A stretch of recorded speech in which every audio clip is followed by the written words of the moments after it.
Olá, telespectadores da TV FIB, canal universitário de Bauru. Estamos no ar com mais uma edição do Mundo Acadêmico. O Mundo Acadêmico tem o prazer de receber mais uma vez em seus estúdios o professor Emerson Nogueira Salles, que é professor convidado do nosso curso de pós-graduação em Auditoria, Controladoria e Finanças, especialmente na disciplina de Perícia Contábil. Emerson, obrigado mais uma vez por ter aceito o convite de estar retornando a Bauru, e especificamente no nosso curso de Auditoria, Controladoria e Finanças, na disciplina de Perícia Contábil. E aceito o convite para batermos um papo aqui hoje sobre Perícia Contábil. Professor Carolbino, para mim é um prazer também e, mais que isso, é uma honra, né, estar aqui novamente. Nós tivemos aquela experiência, né, lá em 2019, aí a pandemia veio, fez com que a gente se adaptasse nesse período e, felizmente, né, esse retorno, e novamente, né, pude aceitar o convite, do qual realmente me honrou muito. Falar sobre perícia, falar sobre academia, sobre as atividades dos nossos alunos, para a gente sempre é uma coisa prazerosa, né? E é sempre uma recompensa de todo o investimento que nós, como professores, fazemos no dia a dia. Né, eu tenho certeza que será um aprendizado, tanto para nós como para o telespectador. Fique conosco, voltamos já já.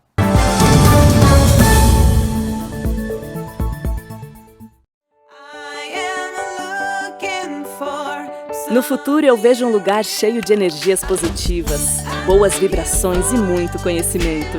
A FIB tem a melhor infraestrutura, 11 prédios, 64 laboratórios e mais de 200 professores titulados e com experiência de mercado. Ingresse na melhor faculdade de Bauru segundo o MEC. Vestibular FIB. Inscreva-se. fibbauru.br. FIB, na sua vibe.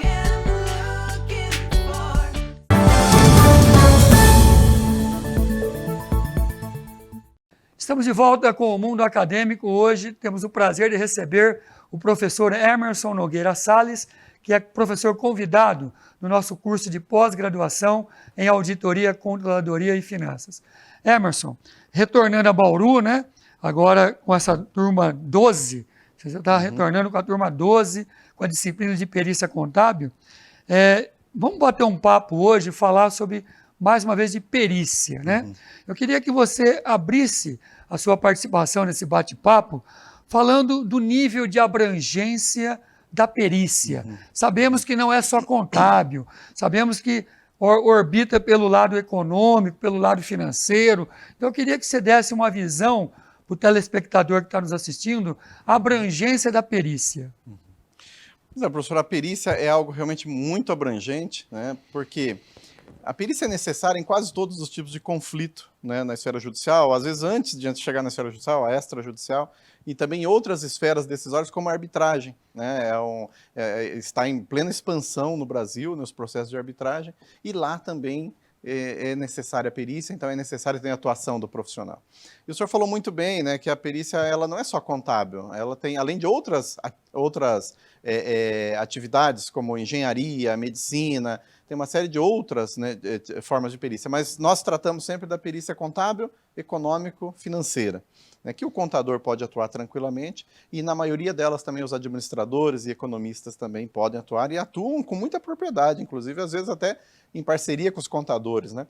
Então, dentro da ideia do que é a perícia, né, aquela especialidade sobre determinado assunto que vai suprir o juiz com uma informação técnica que o juiz, obviamente, pela formação dele não tem, né, tanto economistas, administradores e os contadores, por meio do trabalho, dos procedimentos periciais e circunstanciado no laudo ou no parecer técnico, né, eles conseguem e têm a responsabilidade de levar ao juiz, né, ou ao árbitro, no caso da arbitragem, um posicionamento, uma conclusão técnica para resolver, né, trazer a resolução ali de determinados assuntos que são nessa área econômico-financeira contábil. Né? Emerson, vamos começar a falar, então, esse bate-papo, dos tipos de perícia. Sabemos que tem tipologias diferentes. Exato. Né? Começa a abordar para o telespectador os tipos de perícia. Então, nós, mantendo nesse ambiente econômico, financeiro, contábil, nós temos a perícia puramente contábil, que é aquela que realmente trata os elementos patrimoniais, as demonstrações contábeis, os livros contábeis. Então, principalmente, como exemplo, né, principalmente a dissolução de sociedade, a apuração de haveres. Essa é estritamente contábil, essa é exclusiva do contador, né, sem entrar na discussão do que é mais atribuição do contador ou do economista ou administrador, né. Então, esse é um exemplo da perícia contábil. E ela pode se dar tanto na esfera extrajudicial como na esfera judicial. As mais comuns do mercado, né, que tem mais demanda na justiça, são as perícias econômico-financeiras. Então, questões bancárias, né, financiamentos, algum tipo de... Juros abusivos. Juros abusivos ou alegadamente abusivos, que talvez não são lá, né, da hora que se apura realmente a prova pericial. Em que momento que entra o perito? Quando o juiz entende que, para ele tomar a decisão, ele precisa de uma opinião técnica especializada, né, do tal do expert no assunto, e aí então ele vai determinar a perícia ou então vai deferir um pedido, porque as partes às vezes já vêm pedindo, né? Então, As partes podem pedir ou ele mesmo pode solicitar. Mesmo que as partes não peçam, no processo. Ele de ofício vai lá e determina que precisa da perícia. Então a perícia vai, no momento que se identifica a necessidade de uma opinião técnica, e essa opinião ela pode ser mais simplificada, tem até o conceito da prova simplificada, né, no Código de Processo Civil, ou ela muito mais abrangente, né, num laudo, às vezes até extenso, se for necessário. Então, a perícia contábil, ela abrange mais assim, os elementos patrimoniais e a escrituração contábil, as formalidades contábeis. Mas aí a econômico-financeira, ela não deixa de ser contábil, porque ela está tratando também elemento patrimonial. Porque para um é um ativo, para outro é um passivo, né, para as partes. Então, ela também tem essa roupagem contábil, mas ela é abrangente e pode ser executada por economistas, administradores, com total tranquilidade, né? Depois nós temos uma outra perícia muito demandada no Brasil, e é uma particularidade brasileira, em função até da nossa cultura, né, econômica e empresarial também, e também jurídica, que é a perícia trabalhista, né? O Brasil é o país que mais tem ações trabalhistas do mundo, né, e quase todas elas, no processo de liquidação, exige a perícia trabalhista. Então também é um ramo de atuação, né, bastante grande aqui no Brasil, né, que é a perícia trabalhista. Tem um outro ramo também, que é a perícia tributária. Veja que todas elas lidam com elementos contábeis, né, elementos patrimoniais, então tem contabilidade no meio. Mas a tributária, por exemplo, já é um ramo mais assim, exclusivo de profissionais que têm aquela habilidade, normalmente profissionais que vieram da área tributária, de empresas e consultoria, então atuam na área tributária. Demandas com o governo, com o ente, né, arrecadador ali, normalmente na questionamentos de lançamento de crédito, né? Planejamento tributário, né? Execução fiscal também, e também planejamento tributário, né, onde se define ali, se discute. ou às vezes um planejamento tributário que causou um passivo tributário, e aí entra a vai se perícia discutir numa lide separada. Se né? realmente devido ou não. Aí chama o perito para opinar tecnicamente sobre isso. Né, por meio do laudo e tudo. Então tem... São os mais usuais, então. Os mais comuns. A maioria, né, das demandas que exige perícia são as econômico-financeiras. Econômico-financeira. Essa tem uma demanda enorme. Tanto que lá na pós-graduação da FECAP, a gente reformulou a grade, né, há alguns anos, e nós distribuímos em 2 disciplinas a perícia. Eu queria que você falasse um pouquinho, né, sobre isso, abrindo esse parênteses aí. O professor Emerson, ele é coordenador de 2 cursos lá na FECAP em São Paulo, né? E a gente tem essa parceria com ele já, se não me engano, há 4 ou 5 anos já. Está vindo aqui para Bauru. E eu queria que você falasse um pouquinho, né? Abrir esse espaço aí, abrir esse parênteses, dos seus cursos lá na FECAP, já que temos essa parceria, né?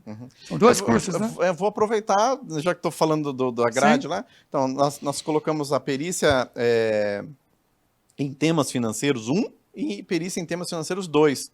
E elas vêm depois da matemática financeira. Então, a gente tem uma disciplina de matemática financeira, onde o professor pega lá uma cédula de crédito e ensina como descobrir a taxa de juros, como calcular a taxa de juros, e daí por diante, prestação e tal. Depois vem as 2 matérias específicas de temas financeiros, né? Por que 2? Porque realmente é onde tem um volume maior, né? A demanda maior. E aí, falando dos cursos, né? Eu coordeno desde 2015 lá na FECAP, né?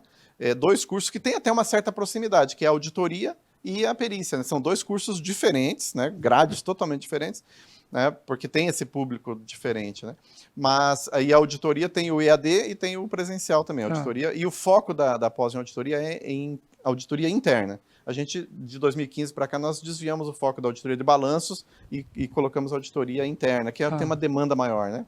Agora, a perícia e a auditoria são cursos que vêm na FECAP desde os anos 80. Né? São um dos cursos mais antigos, lato sensu, da FECAP. Sabe? E a gente vem reformulando, atualizando, né?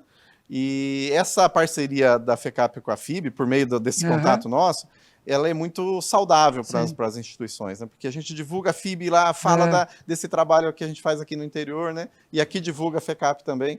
E o trabalho realmente que é saudável a FECAP é esse, secular, né? A FECAP tem 120 anos. 120 anos. Foi a primeira escola de contabilidade do Brasil. Do Brasil. Primeira escola de contabilidade do Brasil. É uma história, assim, muito fenomenal, bonita, fenomenal. Né? E a gente brinca lá, o DNA da FECAP é a contabilidade. Realmente é uma referência, né, de contabilidade. Tem, inclusive, em nível de mestrado, né? Ela tem o mestrado já, exatamente, eu não lembro, mas tem mais de 20 anos o mestrado, é o segundo melhor pontuado do Brasil, né, pelo MEC. E vai ter novidade, aí logo vai ter o doutorado lá na FECAP, né? Aí a gente já está informado, mas ainda não tem a data, mas vai ter o doutorado lá também. Voltando então para a perícia, né? Você falou da importância, falou da abrangência, estava falando dos tipos de perícia, né? E você acentuou bastante que a perícia financeira, né? É aquela que demanda mais em nível de mercado. E a gente sabe que você atua profissionalmente, é a sua profissão, né? Além de professor e coordenador lá da FECAP, você atua. Né? Então eu queria que você contasse para o telespectador como é que funciona isso na prática. Né? As dificuldades, o pós-pandemia, se alavancou mais, se alavancou menos, essas discussões, esses conflitos de interesse em termos financeiros, com instituições financeiras. Conta um pouquinho para quem está nos assistindo. A atuação na perícia, ela assim, é muito empolgante, porque tem um papel social envolvido nela, que o perito não pode se esquecer disso, porque no momento que ele informa o juiz, de maneira técnica, por meio de um laudo, né, e determinada informação, a perícia ela tem força de prova. Ela é uma das provas aceitáveis no Código Civil e no Código de Processo Civil. Lá no Código de Processo Civil é bem detalhado, né? Então, a prova pericial é uma das provas, né, determinadas em lei. Então, você está produzindo um documento que vai influenciar a decisão do juiz. Então, essa responsabilidade social do perito é muito grande, porque se houver uma produção de prova equivocada, né, ela pode prejudicar uma das partes, pode significar a descontinuidade de uma empresa, o empobrecimento de uma parte ou um enriquecimento ilícito. Né? Então, o perito está vinculado com esse compromisso, ele tem a titulação de auxiliar da justiça, é temporário, né, enquanto ele está nomeado naquele processo, e junto com o perito tem pode ter pelo menos mais 2 peritos, um para cada lado, né? Então o perito do autor, o perito do réu, como assistentes técnicos. Então vamos lá, tem o perito nomeado pelo juiz e o réu e o autor também eles podem contratar o seu perito, os peritos deles. Seu perito de confiança, né? E ele indica lá para o juiz, ó, meu perito é o fulano, né? E o juiz nomeia o da confiança dele. Tanto que o mercado trata isso, o perito da confiança do juiz, que é o perito oficial, né, o perito nomeado. A nomenclatura, pela norma, é o perito nomeado. Né? E os demais são peritos assistentes técnicos. Pode ter até mais de um por Mas vai ter os relatórios deles também. Eles podem produzir relatório. Eles podem produzir daí ele produz o parecer técnico pericial contábil. E o perito nomeado é o laudo pericial contábil. Que é o oficial. São 2 nomes diferentes, mas que eles seguem os mesmos ritos da norma. Na verdade, eles devem seguir, inclusive, os mesmos procedimentos. Ocorre que o laudo, o parecer de uma parte chega num valor, da outra parte chega num valor totalmente distante, e o perito fica no meio ali para tentar, né, resolver a questão de uma maneira totalmente imparcial. Então, assim, falando de parcial e imparcialidade, né? O perito assistente técnico, ele é parcial porque ele vai defender a tese do cliente dele, o interesse. Mas ele tem que cuidar para os limites éticos, os limites legais, né, os limites técnicos. Ele não pode inventar uma prova. Né? E o juiz pode acatar o parecer dele, né, e não precisa talvez nem de nomear um perito. Né, mas normalmente tem a nomeação porque existe uma tendência muito grande de o assistente técnico, né, ao defender o cliente dele, às vezes ser muito parcial. Né? E o perito nomeado é aquele que tem que ser imparcial, ele não está defendendo parte nenhuma, ele vai trazer o que a gente costuma dizer, e já é um ditado na área, trazer a verdade dos fatos, de maneira técnico-científica, né? Então ele tem Vai que... ser auxiliar do juiz. Exatamente. Tanto que ele está enquadrado como auxiliar da justiça, né? Dentro do elenco ali é temporário, né? Ele não é concursado, ele não tem o vínculo empregatício ali. Ele está nomeado, terminou a nomeação dele ali, cessou a nomeação, ele vai ser nomeado em outros processos, né? Então, assim, é uma ramificação da contabilidade, assim como da administração e economia, né? E é uma das mais empolgantes em termos de trabalho, porque ele tem uma autonomia de trabalho, né? Hoje o perito pode trabalhar home office tranquilamente, os processos eletrônicos facilitam muito o trabalho, né? Eu, por exemplo, né, resido no Paraná e atuo nas perícias na capital de São Paulo e outras cidades também da região, sem nenhuma dificuldade, né? Eventualmente uma diligência, um despacho com o juiz, eventualmente precisa, então você se locomove e resolve. Bom, Emerson, vamos falar um pouquinho agora da profissão do perito, né? Eu queria que você falou da forma de atuação, das responsabilidades, né? Do mercado de trabalho, como é que era antes da pandemia, como é que está agora. Traça um quadro geral. Sabemos que peritagem é uma profissão. Eu queria que você comentasse para o telespectador dessa profissão do perito. Então, a atividade, ela sempre existiu, né? A necessidade desse parecer ou do laudo para trazer essa informação técnica, né? Para a esfera decisória, né? Do juiz. Então, esses profissionais, deles se exige uma capacitação muito grande, professor, porque né, no processo da graduação a gente tem a disciplina de perícia, né, que dá uma introdução do que é perícia, mas não capacita ainda. Então, a importância de fazer uma especialização ou um curso de extensão, né, ou uma pós que tenha mais matérias de perícia dentro, como é o nosso caso aqui da FIB, né, porque ela dá, além de dar o cenário e a necessidade de capacitação para atuar, ele realmente prepara o aluno, né, o egresso ali do curso, para que ele se capacite de maneira a dar conta ali daquele trabalho, daquela demanda, né, que é exigida dele. Então, conhecimentos como finanças, contabilidade, um pouco de economia, todos esses fazem um conjunto, né, um alicerce. E aí o conhecimento do procedimental da perícia, né? Então, um pouquinho do que é o Código de Processo Civil e como que é o rito da perícia, né? O procedimento de exame, verificação, análise dos fatos que tem relação com o objeto da perícia, né? Para se periciar de fato o que é necessário e levar a informação correta lá para o juiz, né? Então, o conjunto de conhecimento que o perito traz de outras formações, de outras experiências profissionais para o campo da perícia, eles são fundamentais. Agora, se ele não conhecer realmente os ritos aí do processo da perícia, conhecer um pouco do processo judicial, né, o fluxo da produção da prova, como é o caso daquele material que a gente já divulgou para os alunos, né, ele vai acabar se perdendo ali no processo. Então, a necessidade da capacitação é inquestionável, né? Se o perito se aventurar, né, o profissional se aventurar a fazer a perícia sem se capacitar, ele vai ter muito mais dificuldade de atuar e, de repente, pode atuar de maneira a levar uma informação no laudo que não é, né, a correta, que não se consegue comprovar.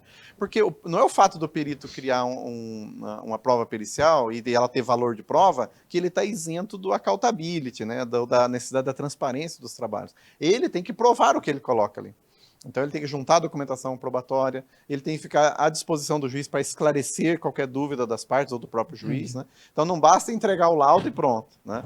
Ele tem o compromisso de comprovar aquilo que ele está circunstanciando. A veracidade daqueles cálculos, né?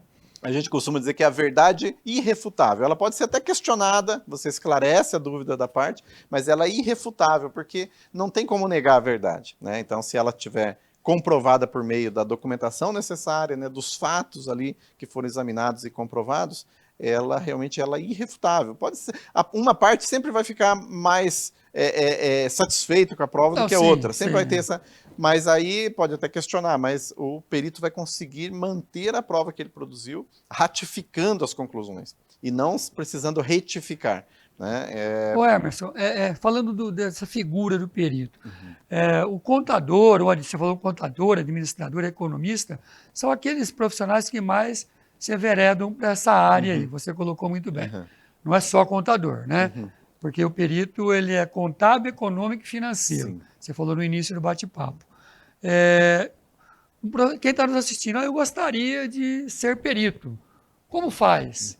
Né? Conta para quem está nos assistindo. Qual o rito disso? Como começa? É uma profissão. né? Antes disso, eu quero assim, dizer para todos que o campo de atuação do perito é muito vasto. É muito amplo, e precisa muito de peritos bem capacitados. Eu sei que em sala de aula você fala e chama a atenção dos alunos, né? Então, é justamente isso que eu queria que você falasse para o telespectador. Quem está nos assistindo, eu sou contador, eu sou administrador, eu sou economista, eu gostaria de ir para essa área da perícia. Então, temos alguns caminhos, mas o primeiro deles é estar registrado no conselho de classe, né? Então, assim, não basta ser bacharel, né? Tem que ser lá, realmente, já poder dizer, eu sou contador porque eu já tenho o registro. Eu sou economista porque eu tenho registro no Corecon, sou administrador que tenho registro no CRA. Então, estando habilitado, né, aí buscando a capacitação por dois meios. O meio prático, né, que é necessário, e o meio, né, acadêmico, né? Vai fazer uma pós em perícia, especificamente. E aí, quando a pós ela traz, né, para o debate dos alunos também os casos práticos, igual a gente faz, e a gente também faz aqui, né, no curso da FIB, o aluno ele tem aquela possibilidade de se familiarizar com o processo judicial, folhear um processo judicial, né, mesmo que eletrônico, conhecer ali os principais ritos, a forma com que o juiz faz, despacha, decide, e a forma com que o perito tem que interpretar aquelas informações. Então, isso, obviamente, demanda um tempo de preparação, né? Então, se o perito, o nosso, né, egresso, ele começar a trabalhar em parceria com algum perito já experiente, ele vai ter uma oportunidade grande de aprendizado ali. Mas só aquilo ali não é o recomendado. O recomendado também é o investimento acadêmico para que ele se capacite nos fundamentos, né? Porque um laudo bem escrito é aquele laudo que leva esclarecimento e não deixa dúvidas. Então, não basta fazer a conta e mostrar uma planilha. Tem que fundamentar. Né? Se precisar trazer lá um CPC da contabilidade que explique determinado elemento, ele tem que saber fazer aquilo. Um conceito de finanças, ele tem que saber trazer aquele conceito e fundamentar. De economia, de repente é uma projeção de cálculo de um lucro cessante, ele tem que entender um pouco da economia, se aquele lucro realmente tinha possibilidade de ser realizado ou não, e aí com algum evento acabou cessando. Aspectos legais também. Aspectos legais, principalmente a perícia mexe muito com aspectos legais. Mexe. Né? Ele não precisa se preocupar em fazer o curso de direito, porque daí ele vai para um outro ramo que é o de advogado, né? Mas ele tem que se familiarizar ali com os termos, entender como que o advogado está falando ali em nome da parte e entender como o juiz está despachando. E às vezes até o Ministério Público, dependendo do tipo do processo, o Ministério Público também, né? Então, interpretar sentenças, interpretar acórdons, saber quanto que um acórdão modifica a sentença ou não modifica, porque às vezes ele faz uma perícia com base na sentença e não observa um acórdão que modificou a sentença, né? A tal da reforma da sentença. E isso tudo a gente ensina, né, na prática, analisando processos reais. Inclusive e na sua aula, né? E a gente traz um pouquinho aqui para a nossa aula. A sua aula da FIB, embora não seja um curso de perícia contábil, é uma disciplina com 3 sábados, né? Você, com muita propriedade, ensina isso, traz na prática esses processos e os alunos manuseiam, né? Porque a gente entende, professor, e eu acho que a gente corrobora desse entendimento, que na graduação o aluno vai ter os fundamentos. E na especialização, ele vai focar naquilo e conhecer na prática aquilo, porque ele já traz os fundamentos. Às vezes precisa dar uma revitalizada ali no entendimento dos fundamentos, né? Mas aí depois ele vai atuar realmente na prática. Então, a gente traz aí no nosso curso aqui pelo menos 2 processos, eles vão folhear os processos e entender, e a gente vai fazer a tutoria do entendimento disso, né? E vão fazer cálculos, vão redigir o laudo, né? No terceira aula tem um laudo para eles redigirem. Não é um laudo muito complexo. E a gente até percebe pelo tempo, que muda a motivação do aluno, né? E a gente porque ele mexe com a prática, né? Mexe com a prática e um mundo que ele está distante ali, mas que ele entende que é possível ele atuar. Chegar lá, é verdade. E a gente fala das questões, inclusive, de remuneração, né? A longevidade da atividade, né? Que o perito tem até um ditado famoso que o perito não aposenta, o perito morre, né? Porque eu tenho colegas peritos de 90 anos atuando, né? E atuando com propriedade, estão atualizados, né? E aí a importância também da educação continuada que a gente vai falar. Porque a bagagem lá da experiência e a atualização dele faz com que ele atue com muita propriedade. Né? Mas você falou de educação continuada, um parênteses. Você é palestrante do CRC também, né? Sim, sim. Fala rapidinho disso aí. Há mais de 5 anos que eu sou palestrante credenciado lá no CRC. Em nível Brasil, como é que é? É o CRC de São Paulo, mas o CRC de São Paulo é muito atuante no Brasil. Então a gente tem cursos lá no CRC. A convite de... O CRC tem uma programação de cursos, palestras, né, oficinas técnicas, e aí pela especialidade do palestrante... Você atua nessa área contábil, exclusivamente na contábil, na contábil. Tá. Eu sou coordenador lá da auditoria da FECAP, né? Mas eu não atuo como palestrante em auditoria, né? É só em perícia mesmo. Então, Isso. até porque tem outros profissionais muito capacitados, né, atendendo essas Ou seja, áreas. você Né, roda o interiorzão inteiro aí, dando Sim. palestra quando o CRC te chama. Antes da pandemia, nós fizemos várias palestras aqui no interior, né? Ribeirão Preto, Araçatuba, Marília, seus que eu me lembro agora, né? Campinas, região, várias vezes, né? né? E faltou a gente ter vindo aqui em Bauru, naquela. Depois veio a pandemia, a gente começou a fazer tudo online. Tanto que a gente até tem um material que usa aqui de palestras online que nós fizemos, né? Que também facilitou, né? Inclusive para os outros estados, que o CRC de São Paulo também distribui cursos para outros estados. Atua em nível Brasil. Em nível Brasil. E aí, com isso, a gente traz a importância da capacitação, né, continuada, né, da educação continuada. Porque, né, o senhor lembra quando começou lá a exigência do auditor de fazer a pontuação da educação continuada, né? Depois o auditor veio lá para os preparadores das demonstrações e foi expandindo, né, os sócios de auditorias e tudo mais. Aí chegou no perito. Há uns 4 anos, mais ou menos, o perito também, foi criado um Cadastro Nacional de Peritos Contábeis, que é o CNPC. Ele é um cadastro voluntário, né? Então, no momento que o perito contador decide entrar no cadastro, ele tem que fazer uma prova de capacitação técnica e, a partir dali, fazer a pontuação anual, que são 40 pontos em capacitação.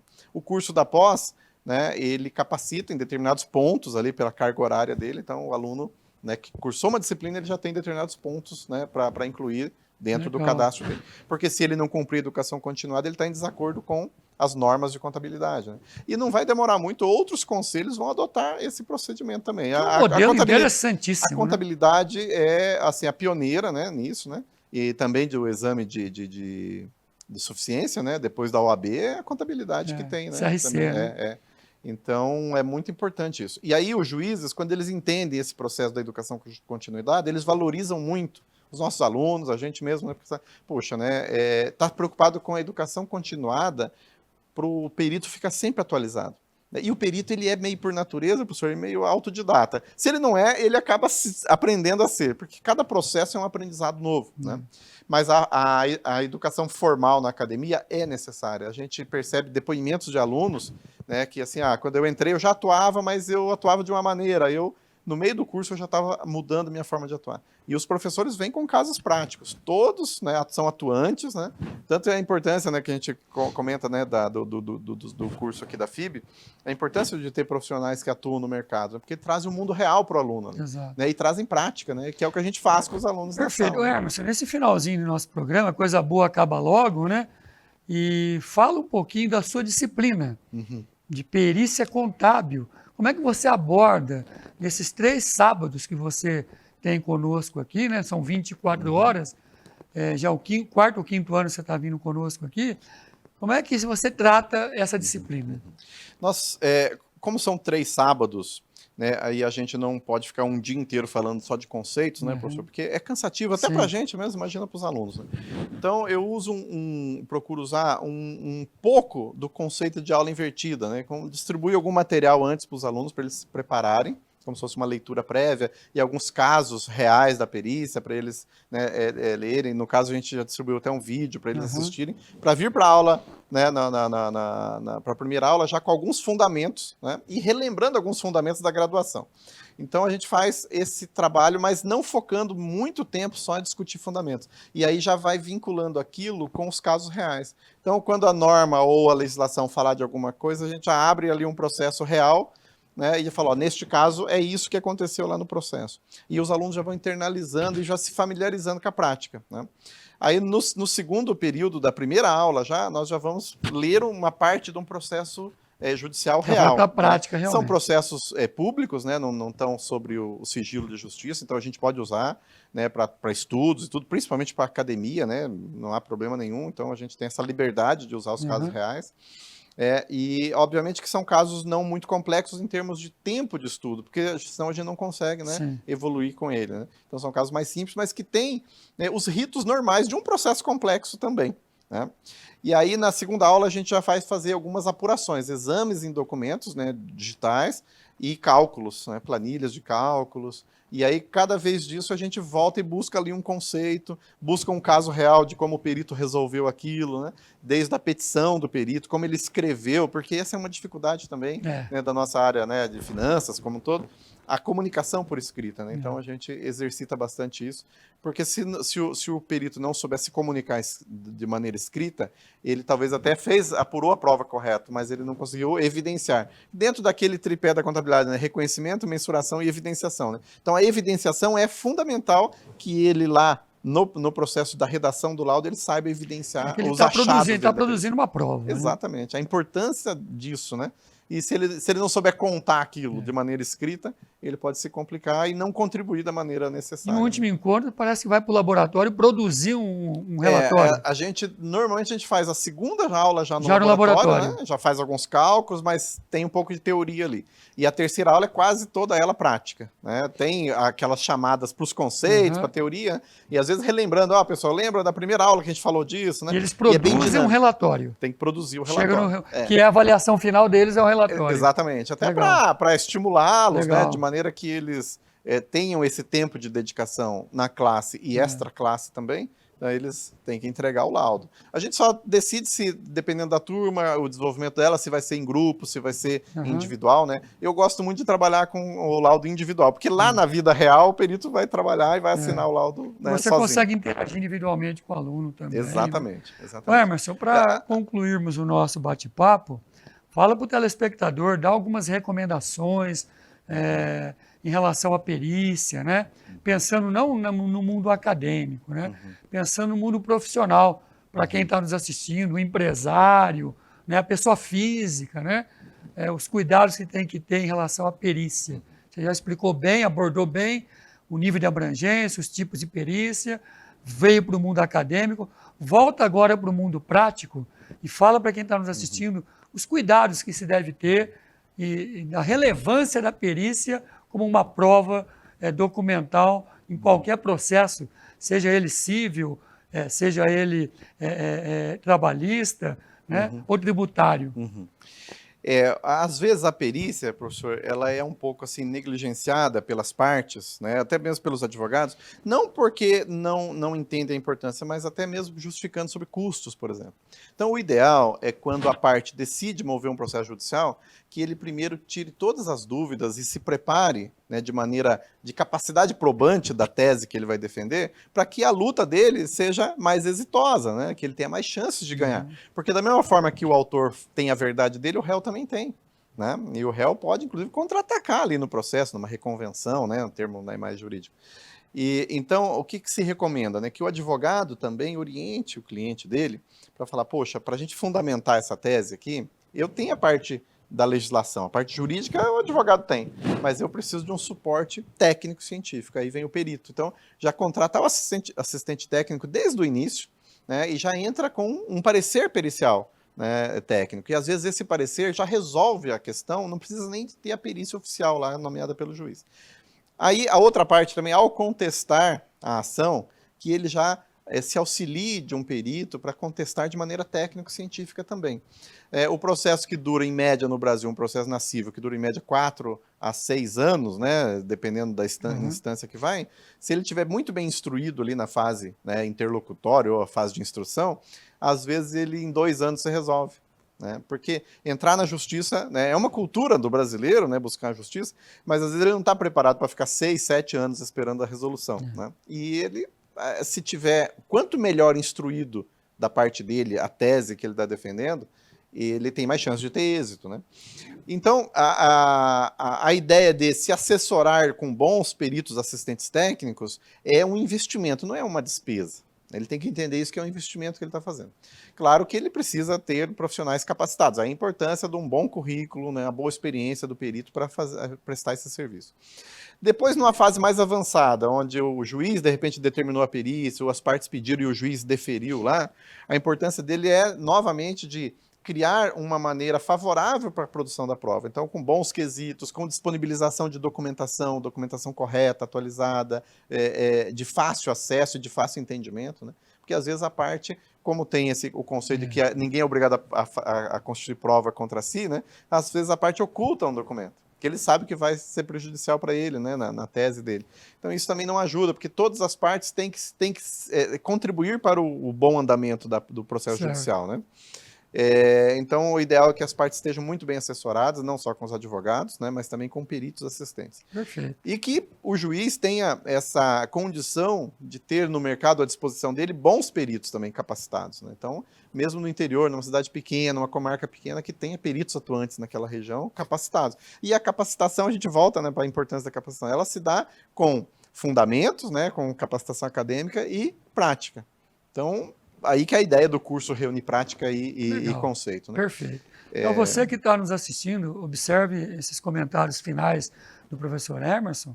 Perícia é uma profissão. Você que é contador, administrador, economista, podendo atuar aí nas áreas contábeis, econômica e financeira. Então, perícia é uma profissão relevante e decisiva para que o juiz, em determinada lide, possa tomar a melhor decisão. Né? Emerson, foi muito elucidativo as suas colocações. Mais uma vez, agradeço muito a sua presença aqui no mundo acadêmico e também aqui no nosso curso de pós-graduação com a disciplina de perícia contábil. Tenho certeza que os alunos estão ansiosos aí para poder tê-lo com essa vivência prática que você tem, com esse domínio que você tem, e enriquecendo o nosso curso de pós-graduação em Auditoria, Controladoria e Finanças. Professor, eu que agradeço, né, a oportunidade de termos aqui essa conversa e de, né, ter essa oportunidade de trabalhar com os alunos. Né, alguns, obviamente, vão se despertar para a atividade pericial, e a gente espera isso, e alguns vão se preparar porque eles podem ser clientes de peritos no futuro, como gestores de empresa, que o curso capacita, né, e eles podem precisar de bons peritos, então eles vão saber o que exigir do perito, né? Então é igual na auditoria, a gente fala, olha, a gente prepara o auditor e também prepara o auditado, porque no futuro ele pode ser um diretor financeiro de uma empresa, sendo auditado, ele tem que saber como se relacionar com o auditor. Conhecer os dois lados, né? Conhecer os dois lados. Então, a perícia, a gente tem essa missão, né? E é assim, um trabalho muito gratificante quando a gente vê os alunos sendo nomeados em perícia, né, com seus escritórios, já com funcionários, com a alegria um monte de do processo. professor, né? Olha, é um reconhecimento enorme. E eles sempre em contato conosco, né? Aqui mesmo, das outras turmas da FIB, né, tem alunos em contato, né? Às vezes, ou dando alguma notícia, a gente sabendo da evolução da carreira deles. Esse é o nosso reconhecimento, né, professor? Obrigado, é o que mais dá satisfação. De coração. Mais uma vez, eu que agradeço, professor, estar aqui. Muito obrigado. Assim estamos encerrando mais uma edição do Mundo Acadêmico. Obrigado pela sua preferência e audiência. E até uma próxima oportunidade. FIB, na sua vibe.